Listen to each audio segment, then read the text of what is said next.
രാജ്യാന്തര ചലച്ചിത്രോത്സവത്തിന്റെ ചരിത്രത്തിൽ വിപ്ലവകരമായ ഒരു അധ്യായമായി സ്ത്രീ സംവിധായകരുടെ ഓപ്പൺ ഫോറം.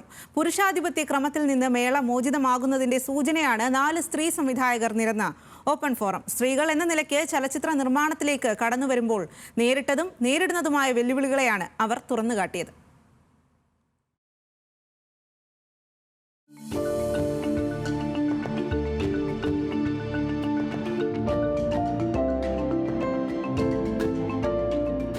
സമൂഹത്തിന്റെ പല തട്ടുകളിൽ നിന്നുള്ളവർ, വ്യത്യസ്തമായ സാഹചര്യങ്ങളിൽ നിന്ന് വരുന്ന 4 സ്ത്രീകൾ, പുരുഷാധിപത്യവും സവർണ മേൽക്കോയ്മയും കൈയടക്കി വെച്ചിരുന്ന ചലച്ചിത്ര നിർമ്മാണത്തിലേക്ക് പുതിയ വഴിവെട്ടി വന്നവർ.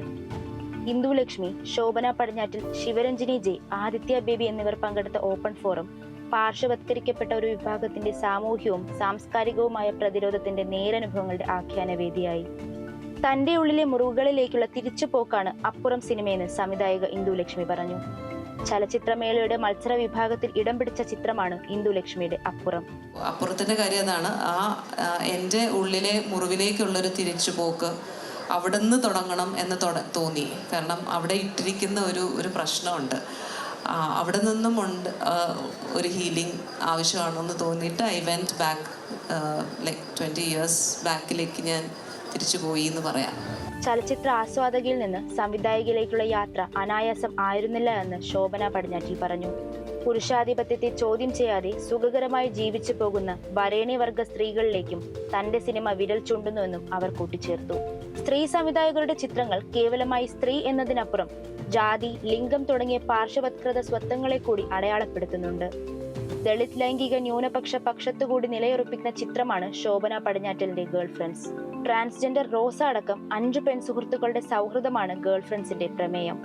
അടുപ്പുള്ള ദളിത് ബ്ലാക്ക് ആയിട്ടുള്ള സ്ത്രീകൾ നായികമാരാകുമ്പോൾ അവരെ അങ്ങനെ ടൈപ്പ് കാസ്റ്റ് ചെയ്യേണ്ടെന്ന് കരുതുകയും അവരെ നോർമലി അങ്ങനെയുള്ള സാധാരണ വളരെ സന്തോഷിച്ച് സെലിബ്രേറ്റ് ചെയ്ത് പാർട്ടിക്ക് പോയി, ഹോട്ടലിൽ പോയി ബീറൊക്കെ കുടിച്ച് ആനന്ദിക്കുന്ന, ബീച്ചിലൊക്കെ പോയി ആഹ്ലാദിക്കുന്ന രീതിയിലുള്ള ഒരു കഥാപാത്രങ്ങളായിട്ടാണ് ഞാൻ ചെയ്തിരിക്കുന്നത്.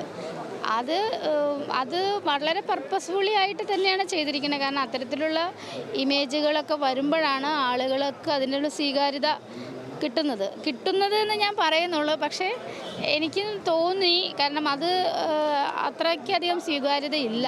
IFFK പോലെയുള്ള അന്താരാഷ്ട്ര വേദികൾ വളർന്നു വരുന്ന യുവ സംവിധായകർക്ക്, പ്രത്യേകിച്ചും വനിതാ സംവിധായകർക്ക് അവസരങ്ങളുടെ പുത്തൻ വാതിലുകൾ തുറന്നു കാട്ടുന്നുണ്ട്.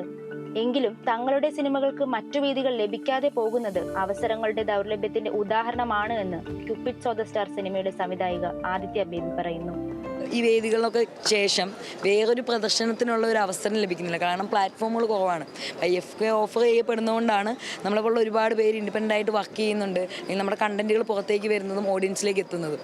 അപ്പോൾ അതേപോലെ തന്നെ ഇപ്പം ഞങ്ങളിപ്പോൾ ലാസ്റ്റ് ഇയർ നീലമുടി എന്ന് പറഞ്ഞൊരു സിനിമയായിട്ട് വന്നിരുന്നു. ഇവിടെ നല്ലൊരു പ്രേക്ഷക സ്വീകാര്യത കിട്ടിയ സിനിമയാണ്. പക്ഷേ അതിന് ശേഷം അത് പ്രദർശിപ്പിക്കാൻ നമുക്ക് കഴിയുന്നില്ല. ഫെസ്റ്റിവലിൽ അത് പ്രദർശിപ്പിക്കപ്പെടുന്നതല്ലാതെ കൂടുതൽ ജനങ്ങളിലേക്ക് അത് എത്തിക്കാൻ പറ്റുന്നില്ല. അത് ഈ പ്ലാറ്റ്ഫോമുകളുടെ അഭാവമാണ്. കാലങ്ങളായി നിലകൊള്ളുന്ന പുരുഷാധിപത്യ നിർമ്മിത ഭാവുകത്വത്തോട് കലഹിക്കുന്ന ചിത്രങ്ങളുമായാണ് 4 സ്ത്രീകൾ ലോകത്തെ സുപ്രധാനമായ ഒരു ചലച്ചിത്രമേളയുടെ സുപ്രധാന വിഭാഗങ്ങളിൽ ഇടം പിടിച്ചത്. സ്ത്രീകളുടെ ഭാഷ പോരാട്ടത്തിന്റെയാണ്. ഈ പോരാട്ടം തന്നെയാണ് അവരുടെ ചിത്രങ്ങളിലും കാണാൻ സാധിക്കുന്നത്. Meenakshi S, news Malayalam, Thiruvananthapuram.